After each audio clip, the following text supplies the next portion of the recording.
Friends, praise God. ചിലർക്കൊക്കെ ഒരു സംശയമുണ്ട്, പ്രത്യേകിച്ച് നമ്മുടെ ഇളം തലമുറയ്ക്ക് പള്ളിയിൽ പോകേണ്ട ആവശ്യകതയുണ്ടോ? പള്ളിയിൽ പോയി തന്നെ പ്രാർത്ഥിക്കണം. കാരണം ദൈവം തൂണിലും തുരുമ്പിലും ഉണ്ട്, ദൈവം സർവ്വവ്യാപിയാണ്. അങ്ങനെയെങ്കിൽ നമുക്ക് ഇഷ്ടമുള്ളിടത്ത് പ്രാർത്ഥിച്ചാൽ പോരെ? ചോദ്യം നല്ലതാണ്. ഉത്തരം പള്ളിയിൽ പോകണം. ഒരു ക്രൈസ്തവ പശ്ചാത്തലത്തിൽ ചിന്തിക്കുമ്പോൾ പള്ളിയിൽ തീർച്ചയായും പോകണം എന്നതിന്റെ കുറച്ച് കാര്യങ്ങൾ സിസ്റ്ററുടെ ഈ ബുക്ക് വായിച്ചപ്പം കിട്ടി. മലങ്കര കുർബാന തീർത്ഥാടക സഭയിൽ ഫാദർ ഗീവർഗീസ് പണിക്കർ എഴുതിയ ബുക്കാണ്. 1988 ആദ്യ കോപ്പി ഇറങ്ങുന്നത്.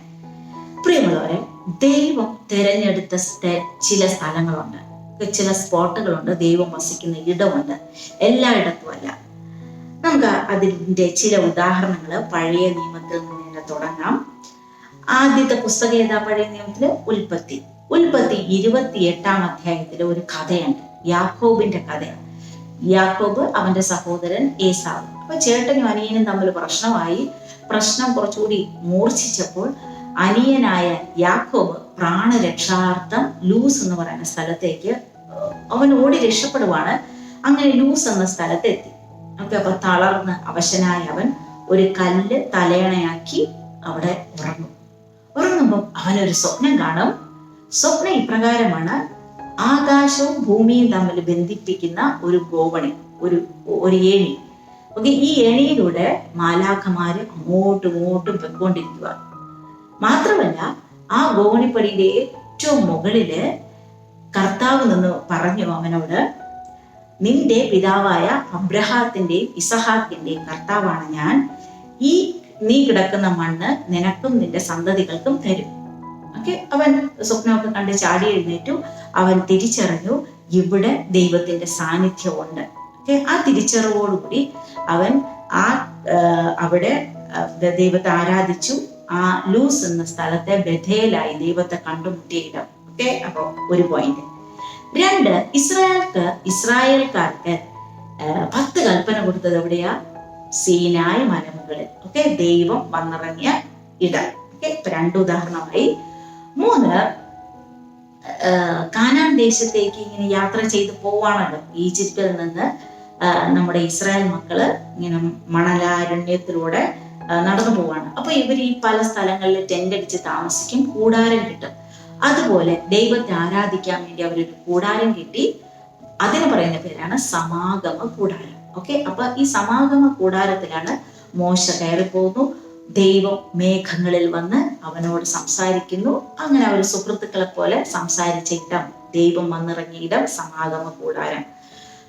ഇനി കുറച്ചുകൂടി മുന്നോട്ട് പോകുമ്പോൾ സോളമൻ ജെറുസലേം പള്ളി ഉണ്ടാക്കും.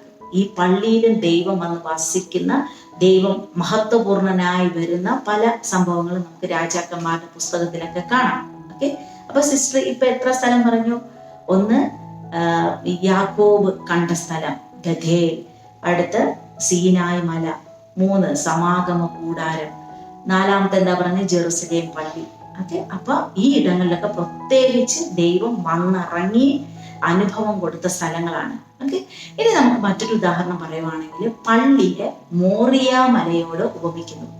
കാരണം മോറിയ മലയിൽ എന്താ സംഭവിച്ച? അബ്രഹാം തന്റെ ഒരേ ഒരു പുത്രനായ ഇസഹാക്കിനെ ബലിയർപ്പിക്കുന്നു. അവിടെ മോറിയ മലയിൽ എങ്ങനെയാ കുഞ്ഞ് കയറിയത്? വിറക് ചുമന്നുകൊണ്ട്. നമ്മുടെ ഈശോയോ കാൽവരിയില് കുരിശ് ചുമന്നുകൊണ്ട് കയറി. അവിടെ എന്ത് സംഭവിച്ചു? ദൈവം അവനെ ഒഴിവാക്കി ഒരു കുഞ്ഞാടിനെ കൊടുക്കുന്നു, ബലിയർപ്പിക്കുന്നു. ഇവിടെ ഈശോ തന്നെ നമ്മുടെ പാപങ്ങൾക്ക് വേണ്ടി കുഞ്ഞാട് പോലെ നുറുക്കപ്പെടുന്നു.